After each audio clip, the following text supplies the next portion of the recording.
do so in Venezuela, Colombian President Gustavo Petro arrived to the Miraflores Palace for a work meeting with President Nicolás Maduro.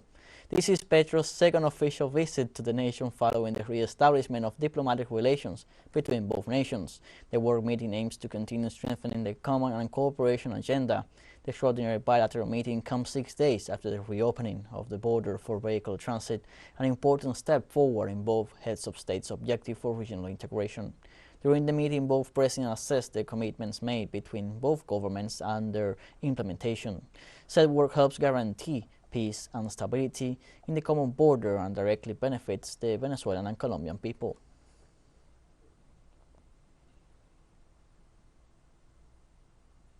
Let's review the most outstanding moments in the process of reunion between these two countries.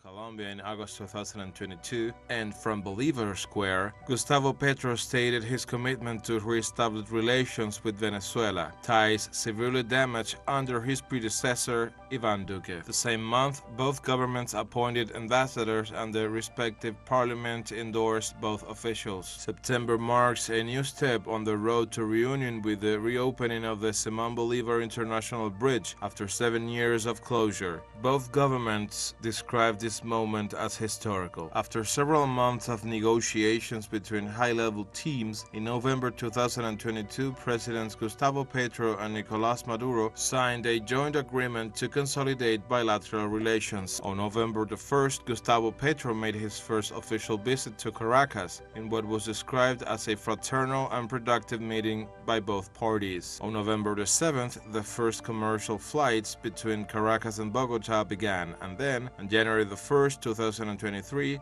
the Atanasio Girardot International Bridge, formerly known as Las Tienditas, was reopened with the presence of high officials and several cultural activities, which represented the complete normalization of the binational transit.